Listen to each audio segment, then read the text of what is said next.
আসসালামু আলাইকুম, আমি মুক্তা আছি আপনাদের সাথে। যে যেখান থেকে আমার আজকের ভিডিওটি দেখছেন, আশা করছি সকলে আল্লাহর রহমতে সুস্থ এবং ভালো আছেন। আমরাও আলহামদুলিল্লাহ ভালো আছি।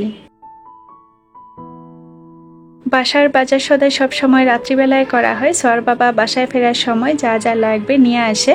তো গতকাল রাত্রেও মুরগির বাজার নিয়ে এসেছিল, তো ওগুলা অত রাত্রে আর গুছিয়ে রাখিনি, যেভাবে এনেছিল প্যাক সহভাবে ফ্রিজে রেখে দিয়েছিলাম। আর সকালে নামিয়ে কেটে ধুয়ে পরিষ্কার করে প্রয়োজন অনুযায়ী গুছিয়ে রাখছি। অনেক সময় দেখবেন ফ্রিজের মাছ মাংস একটু দেরি হলে বা একটু পুরনো হলে সে তার স্বাদটা ঠিক থাকে না, যেভাবে রান্না করা হোক না কেন কোনো রকম মজা হয় না। তো মাছ আর মুরগি আমি যে প্রসেসে রেখে থাকি ওভাবে রাখলে খেয়াল করে দেখলাম 1-1.5 মাস 2 মাস পর্যন্ত মাংস বা মাছের স্বাদ ঠিকঠাক থাকে, কোনো রকম বাজে স্মেল হয় না। আর সেটাই আপনাদের সাথে শেয়ার করছি, আশা করছি নতুন গৃহিণী আপুদের অনেকটা কাজে লাগবে। মাছের বাজার বা মুরগির বাজার করে আনার পর আপনি সাথে সাথে না পারলে আমার মতো দেখবেন পরের দিন বা 2 দিন পরে ওটা বের করে ভালোভাবে কেটে ধুয়ে পরিষ্কার করে তারপর রান্নার উপযোগী করে আর কি বক্স করে করে ফ্রিজে রেখে দিবেন। তারপর দেখবেন হঠাৎ করে যদি মেহমানে চলে আসে তখন আপনারও কাজে সহজ হয়ে যাবে, অতটা ঝামেলা হবে না। রেডিমেড বের করে মশলা কষিয়ে সাথে সাথে আইস সহ কিন্তু কড়াইতে দিয়ে দেওয়া যায়, যে কাজটা আমি প্রায় সময় করে থাকি। আর এখানে মুরগি সবগুলো আমি রেগুলার সাইজ করে কেটে নিয়েছি। চাইলে আপনার পছন্দ অনুযায়ী রোস্টেড সাইজ বা আস্ত মুরগি ওভাবে রাখতে পারেন, তবে মাঝে মধ্যে আমি আমার প্রয়োজন মতো কেটে থাকি। মাঝে মাঝে রোস্টেড সাইজ বা আস্ত যখন যেভাবে প্রয়োজন হয়, তবে আজকে সবগুলা রেগুলার সাইজ করে কেটে নিয়েছি। তবে সবচেয়ে মূল বিষয়টা হচ্ছে ব্লাডটা ভালোভাবে ধুয়ে পানি জড়িয়ে তারপর রাখতে হবে। আপনি চাইলে এভাবে বক্স করিয়ে রাখতে পারেন, আবার পলি ব্যাগে করে বা জিব্লক ব্যাগে করেও আপনার পছন্দ মতো রেখে দিতে পারেন। এখানে মাংসগুলো আমি 3-4 বার করে পানি দিয়ে ধুয়ে একদম রান্নার উপযোগী করে রেখে দিয়েছি, যেন রান্নার সময় আরেকবার ধুয়ে নিতে না হয়। আর যে সাইডের অংশগুলো থাকে গিলা, কলিজা, গলা, মাথা, এগুলো আলাদা একটা বক্সে রেখে দিচ্ছি। আর এগুলা কোনো এক সময় বের করে মুগ ডাল দিয়ে বা লটপটি রান্না করে ফেলবো, ওভাবে কিন্তু বাচ্চারা খুব পছন্দ করে। একদিন একটু সময় নিয়ে কাজটা করে রাখছি বলে অনেকদিন আরাম করা যাবে। ঝটপট বের করে মশলা কষিয়ে জাস্ট রান্নাটা করে ফেলতে পারবো। যাদের ছোট বাচ্চা আছে তাদের দেখবেন মাঝে মধ্যে মাছ বা মাংস কেটে ধুয়ে পরিষ্কার করে রান্না করাটা একটু কঠিন হয়ে যায়, যেটা আমার মাঝে মধ্যে হয়ে থাকে সোহাসিয়াম বাসায় না থাকলে। আর আরও একটা সুবিধা হচ্ছে মাছ মাংস এভাবে ক্লিন করে গুছিয়ে ফ্রিজে রাখলে ফ্রিজও কিন্তু ক্লিন থাকে, তাড়াতাড়ি ময়লা বা দুর্গন্ধ হয় না। আপনারা যারা আমার গত ভিডিওটা দেখেছেন তারা তো জানেন আমি ঘর ডিপ ক্লিন করার মিশনে নেমেছি। তো আজকেও সে কাজটা করে নিয়েছি। অফ ক্যামেরায় লিভিং রুমটা ডিপ ক্লিন করে নিব, সেটা আর আপনাদের সাথে শেয়ার করছি না। তো আর্টিফিশিয়াল কিছু ফ্লাওয়ার অনেক বেশি ময়লা হয়েছে, সেগুলা ধুয়ে নিয়েছি। এর বাইরেও আরও কিছু রয়ে গিয়েছে, ওগুলো তেমন একটা ময়লা হয়নি, ওগুলো রেখে দিয়েছি। এই ফ্লাওয়ারগুলো দেখতে যত ভালো লাগে, এগুলো কিন্তু পরিষ্কার করারও একটা বিষয় থাকে, অনেক বেশি ধুলাবালি জমে থাকে, এগুলো কিন্তু ধুতে হয়। ঘর ডিপ ক্লিন করলে অনেক কিছু ধোয়া দেওয়ার প্রয়োজন পড়ে, বাইরে যদি করার ওঠা না ওঠে তো সেগুলো ফ্যানের বাতাসে শুকালে আবার পরবর্তীতে করে ব্যবহার করলে সাথে সাথে একটা বাপ আসে, তো সেটা কিন্তু ভালো লাগে না। আজকে দেখলাম বাইরে খুব সুন্দর রোদ উঠেছে, সেই সুযোগে অনেক কিছু ধুয়ে রোদে শুকাতে দিয়েছি। ফুলগুলাও ধুয়ে তারপর রোদে দিয়ে দিব। আর এইসব আর্টিফিশিয়ালের গাছগুলো এগুলো পুরোপুরি ধোয়ার প্রয়োজন পড়ে না, হালকা একটু ভিজা কাপড় দিয়ে পাতাগুলো মুছে দিলে কিন্তু সুন্দর হয়ে যায় আর ফ্যানের বাতাসে শুকিয়ে যায় তাড়াতাড়ি। তবে পাতাগুলা খুলেও ওয়াশ করা যায়, তো ওসব ঝামেলায় আর যাচ্ছি না, যেভাবে আছে ওভাবে হালকা একটু মুছে নিচ্ছি।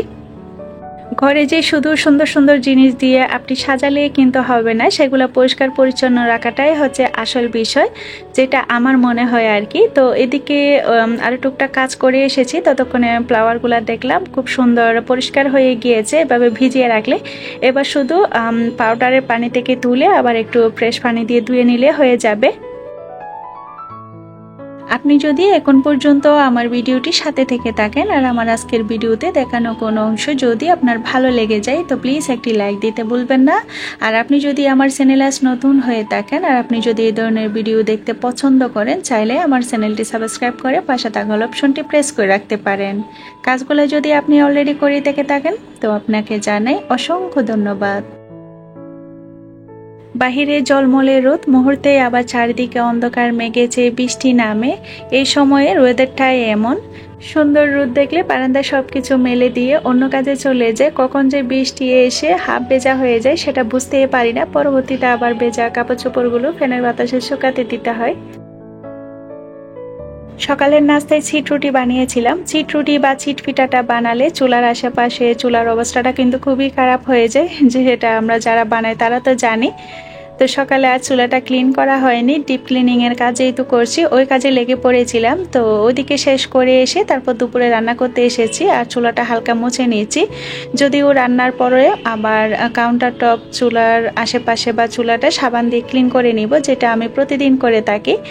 তো নোংরা চুলায় রান্না করতে আসলে ভালো লাগে না, পরিষ্কার পরিচ্ছন্ন চুলা দেখলে রান্নায় মন বসে আর সেই রান্নাটাও কিন্তু ভালো হয়। তো উপর দিয়ে হালকা একটু ক্লিন করে নিয়েছি আর দুপুরে রান্নাটা করে নিয়েছি। আজ তেমন রান্নার ঝামেলা করছি না, আগের গরু মাংস রান্না করা ছিল ফ্রিজে, ওগুলো এক বক্স নামিয়ে নিয়েছি। সাথে দুটো বেগুন পেয়েছি অনেক পুরনো, সেগুলো বের করে কেটে বেছে ভর্তা করে ফেলছি। সাথে চিংড়ি মাছ দিয়ে ঢেঁড়স রান্না করছি আর এখানে সয়াবিন তেলের মধ্যে পেঁয়াজ দিয়ে হালকা একটু ভেজে নিয়ে তার মধ্যে চিংড়ি মাছ দিয়ে দিয়েছি। আর খুবই সামান্য ছিল ঢেঁড়স, তো চিংড়ি মাছের পরিমাণটাও কমিয়ে দিয়েছি। আর একটু রসুন বাটা আর সব ধরনের মশলা অল্প অল্প করে দিয়েছি। আর এই রান্নাতে তেমন কোনো মশলার প্রয়োজন পড়ে না, ঢেঁড়স রান্নাটা এমনিতে অনেক মজার হয়, সেই সাথে চিংড়ি মাছে তো তেমন মশলা লাগে না। গরমে এই রেসিপিটা খেতে বেশ ভালোই লাগে। তো এখানে মশলার সাথে ঢেঁড়স দিয়ে কিছুক্ষণ কষিয়ে নিয়ে তারপর ঝুলের পানি দিয়ে দিয়েছি, সাথে 3টা কাঁচামরিচও ফাড়ি করে দিয়েছি। এই রান্নাটা খুবই সহজ আর ঝটপট 3-4 মিনিটের মধ্যে রান্নাটা হয়ে যাবে। আর চুলার আঁচটা একই পর্যায়ে রেখে কালারটা সবুজ রেখে রান্নাটা করে নিব। রান্না করা গরু মাংসের মধ্যে উপরে যে চর্বিটা বসে পড়েছে সেগুলো কিন্তু ফেলে দিয়েছি। এরপর একটা কড়াইতে নিয়ে তারপর গরম করে নিব। এদিকে বেগুন ভাজিটা লবণ হলুদ দিয়ে ভেজে নিয়েছি, যেভাবে বেগুন ভাজি করা হয়। তো এরপর এগুলো আবার একটু ভর্তা করে নিব। সাথে ওই তেলের মধ্যে কিছু রসুন আর শুকনো মরিচ ভেজে নিচ্ছি, এরপর পেঁয়াজ কুচিও ভেজে নিব। যে কোনো রান্না সবসময় একই প্রসেসে খেতে ভালো লাগে না, মাঝে মাঝে রান্নার বৈচিত্র্যতা স্বাদের পরিবর্তন আনে। ঢেঁড়স সবজিটা বাচ্চারা পছন্দ করে বিদায় বাসায় বেশি নিয়ে আসা হয়। তো সবসময় একই প্রসেসে রান্না করে দিলে দেখা যাবে বাচ্চাদের অনীহা চলে আসবে ওই খাওয়াটার প্রতি। তো মাঝে মাঝে ভাজি করে দিই, মাঝে মাঝে আবার একটু ভর্তা, আবার মাঝে মাঝে এভাবে চিংড়ি মাছ দিয়ে ঝোল করে দিই। আমরা বড়দের রান্নাগুলো শেষ হয়ে যাওয়ার পর তারপর বাবুর জন্য খিচুড়ি বসিয়ে দিয়েছি আর এক চুলায় গরুর মাংসটা গরম করতে চুলার আঁচটা কমিয়ে রেখে দিয়েছি। বাবুর জন্য খিচুড়িটাও চুলার আঁচটা কমিয়ে রেখে দিব, ততক্ষণে আমি অন্য কাজগুলো করে নিব। খিচুড়িটা ভালোভাবে সিদ্ধ হয়ে গেলে তারপর ডাল ঘুটনি দিয়ে একটু গুটিয়ে নিব। বেগুনগুলো ঠান্ডা হয়ে যাওয়ার পর ভর্তাটা করে নিচ্ছি, উপরে চামড়াটা ফেলে দিচ্ছি। এরপর শুকনো মরিচ, রসুন আর ভাজা পেঁয়াজ সবগুলো একসাথে মিক্স করে তারপর বেগুনটাও চটকিয়ে নিয়েছি। একসাথে মেখে নিলে স্বাদ মতো লবণ দিয়ে হয়ে যাবে।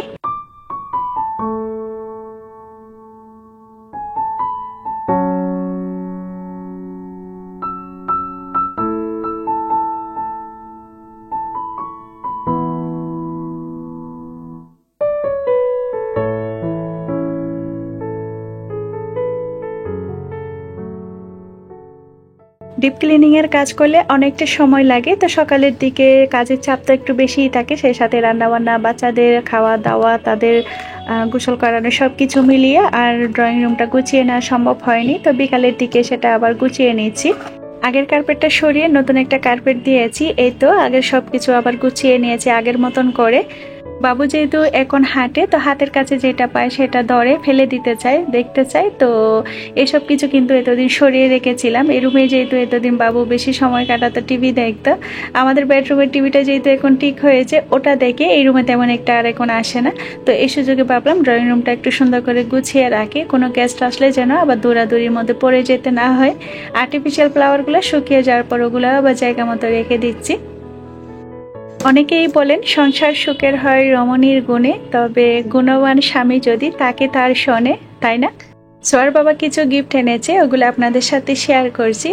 শোপিসের প্রতি আমার একটা দুর্বলতা আছে, কেউ আমাকে শোপিস গিফট করলে আমার অনেক বেশি ভালো লাগে। তো সোয়ার বাবা সেটা বুঝতে পারেন, কোথাও কোনো একটা কিছু চোখে পড়লে সেটা কিন্তু নিয়ে আসার চেষ্টা করে। আজকেও নিয়ে এসেছে। তো একটা শোপিস এনেছে, ওটা আমার খুব বেশি পছন্দ হয়েছে। সাথে একটা ঘি এনেছে, আর প্যাকেটগুলো দেখে বুঝতে পারছেন এগুলো কোথা থেকে এসেছে। আর সাথে গ্লাস এনেছে, এরকম গ্লাস আগেও 6টা ছিল, এখন 4টা হয়েছে। কুকের গ্লাস, ওটা কুক সার্ভ করতে কিন্তু বেশ সুন্দর হয়। আর সাথে একটা কলমদানি আছে, তো কলমদানিটা সিরামিকা ছিল, ওটাতে আমি মানি প্ল্যান্ট গাছ লাগাবো ওটা ভাবছি। আর এই শোপিসটা অনলাইনে ট্রেন্ডে আছে, বিভিন্ন পেজেও দেখেছি। আসলে এটা সামনে সামনে থেকে খুবই সুন্দর।